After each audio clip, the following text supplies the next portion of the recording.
Hey guys, it's Britt, and I have a review. I haven't done a review all November. It's been a really bad reading month so far, but I do have a review. It's inside HBO'S Game of Thrones, Season 1 and 2. Now, this is the collector's edition, and I got this for my birthday last year. And I flipped through it, but I never really sat down and read the whole thing. So I figured I was kind of down in the dumps the other day. So I really sat down and I really, like, honest, went cover to cover with this. Like, the side is all golden and shiny. Isn't that pretty? This is the back.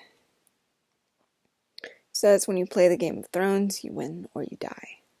Which, of course, if you watch Game of Thrones, you know what that means.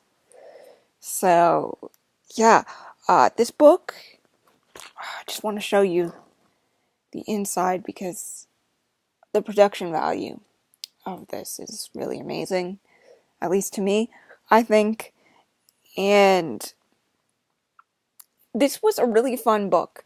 If you love HBO Game of Thrones and you also love film, I think this is a great book to have in your collection because it really breaks down everything. Like, it has actor interviews. It has how they went about designing everything, like the costumes and everything.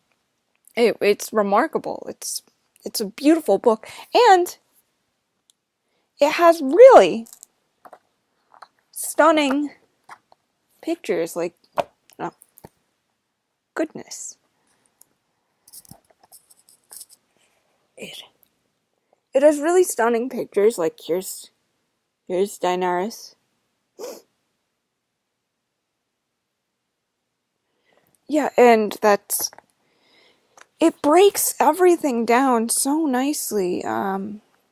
There's, I think, for every character in season 1 and 2, there is a little brief breakdown. Like,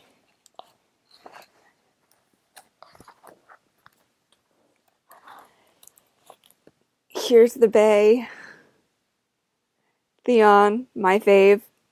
My problematic fave. It has a breakdown of each character.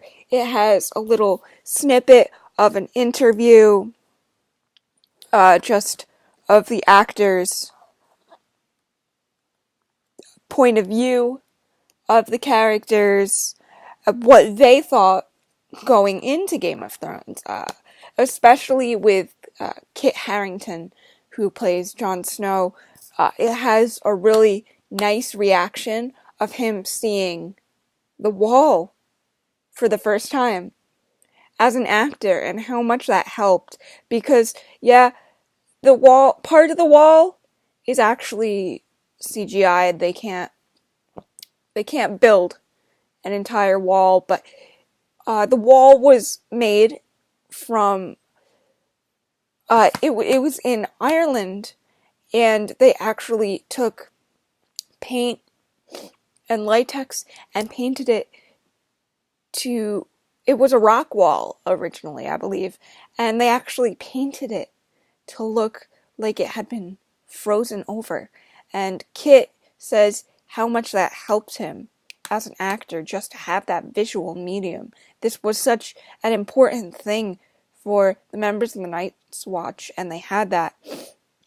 And it talks a lot about costumes and where they got ideas from the costumes. They took a lot of influence, obviously, from medieval Europe, but they also had Japanese influence, which I think is pretty obvious, especially when you look at Cersei's costumes.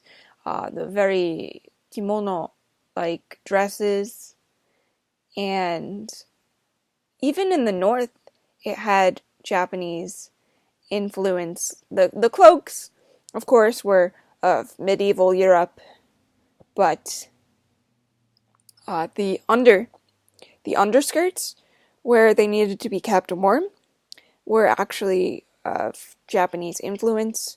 The quilted the quilted skirts that, well, they're not really skirts, but the quilt things that you see all the Northerners wear in Winterfell. And it's just, if you love Game of Thrones and you love learning about television like I do, that's what I go to school for. I go to school for broadcasting. And so this was a wonderful, wonderful gift to receive, and I'm so glad that I actually sat down and went through it. And until next time, guys, that's all I have to say. I gave this 5 stars on Goodreads, and I think it's a beautiful book. And if you love television, and you just, or even if you're just curious and you want to know how everything gets done on a roughly $80 million budget, which isn't that high of a budget, especially for something as high quality as this, I recommend that you go out and you get Inside HBO's Game of Thrones, seasons 1 and 2. And if you like this one, I will also talk about seasons 3 and 4, because I also have that book. And until next time, guys, I love you, and I'll see you in the next video. Also, thank you to everyone who sent me messages or left comments on my last video. Thank you. I'm feeling a lot better. And I just want to say thank you. So, thank you guys. It means a lot, and I love you. I'm gonna go for real now. Alright, guys. Love you.